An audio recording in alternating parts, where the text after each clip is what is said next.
A presidente Dilma Rousseff faz a primeira reunião ministerial do segundo mandato.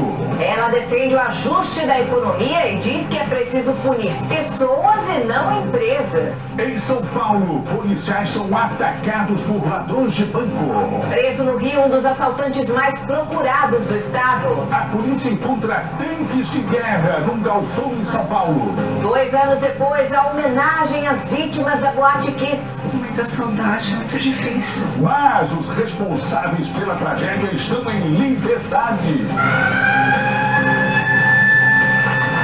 Contra a gordofobia. Comentário preconceituoso em rede social vira caso de polícia no Rio. A reconstituição da morte do surfista Ricardinho na Grande Florianópolis. Nevasca Americana. 7 estados declaram situação de emergência por causa da neve. Médicos encontram pingente do Bob Esponja no menino de 1 ano. Bola murcha. Assistente de vestiário é acusado de fraudar o jogo que classificou o time para o Super Bowl. E Gisele Bündchen usa rede social para apoiar o marido. Que livro de receita, que nada. A nova febre é aprender a cozinhar pela internet. A gente já deixou de brincar na cozinha e tá levando isso mais a sério.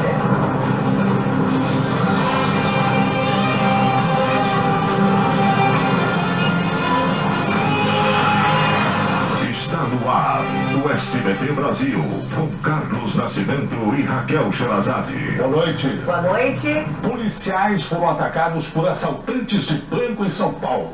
Olha, os disparos atingiram a cabeça de 2 PMs que estão na UTI. Fábio Diamante. Um ônibus foi queimado durante um protesto contra uma reintegração de posse em Belém. A polícia do Rio prendeu o assaltante de bancos mais procurado do estado. A reconstituição do assassinato do surfista Ricardo dos Santos em Santa Catarina. O PM que confessou ter atirado no jovem foi levado de volta ao local do crime. Hoje faz 2 anos do incêndio na Boate Kiss, que resultou na morte de quase 250 pessoas em Santa Maria, interior gaúcho. Mais de 600 ficaram feridas. Até agora, nenhum dos envolvidos foi sequer julgado. Na cidade de Santa Maria, as homenagens às vítimas começaram de madrugada. Pela primeira vez, a Sabesp disse como seria o rodízio em São Paulo. A população ficaria 5 dias sem água na semana. A companhia só pretende adotar essa solução em caso extremo. Nos Estados Unidos, o transporte público em Nova York começa a ser normalizado depois de uma tempestade de neve que castigou a costa leste do país. 7 estados declararam situação de emergência. E uma rocha. E o Estado Islâmico ameaça matar em menos de 24 horas um refém japonês e um jordaniano. O grupo exige a libertação de 2 terroristas presos. Na Líbia, um ataque dos radicais a um hotel de luxo matou pelo menos 9 pessoas, a maioria estrangeiros. O governo cubano quebrou o silêncio e divulgou uma mensagem do líder Fidel Castro. Na carta, ele diz que apoia as recentes medidas de reaproximação entre Cuba e os Estados Unidos. Em instantes, o presidente Dilma faz a primeira reunião ministerial do segundo mandato. A estiagem faz o preço da carne disparar.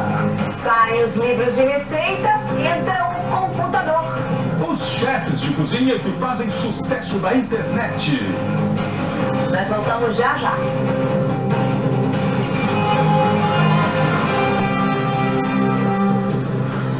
A Operação Lava Jato bloqueou quase 119 milhões de reais das contas e aplicações financeiras de 13 empresas e 16 suspeitos de envolvimento no esquema de corrupção na Petrobras. O ex-diretor de serviços da empresa, Renato Duque, teve pouco mais de 4 milhões de reais bloqueados. Mas quem sofreu o maior bloqueio foi o vice-presidente da construtora Engevix, Gerson Almada, 37 milhões e meio de reais. E já dura 4 horas a primeira reunião ministerial do segundo governo Dilma em Brasília. A presidente abriu o encontro justificando as medidas de ajuste da economia.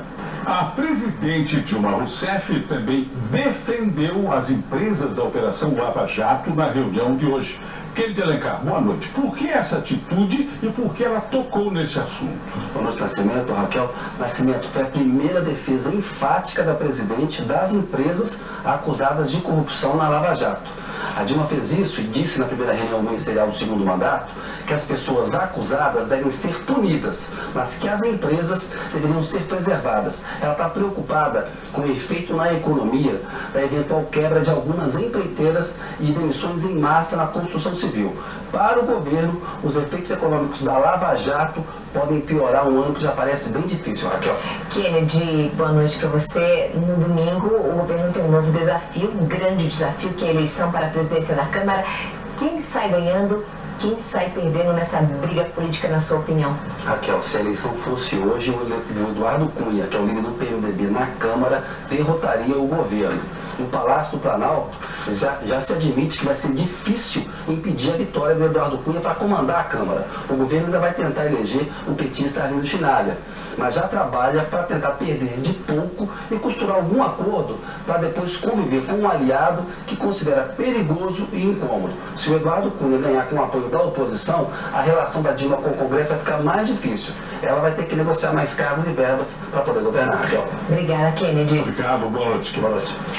E você vai ver daqui a pouco, estiagem faz carne ficar 20% mais cara.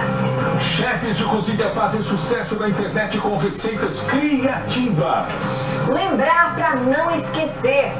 Os 70 anos da libertação dos prisioneiros de Auschwitz, símbolo do Holocausto. A gente volta já já.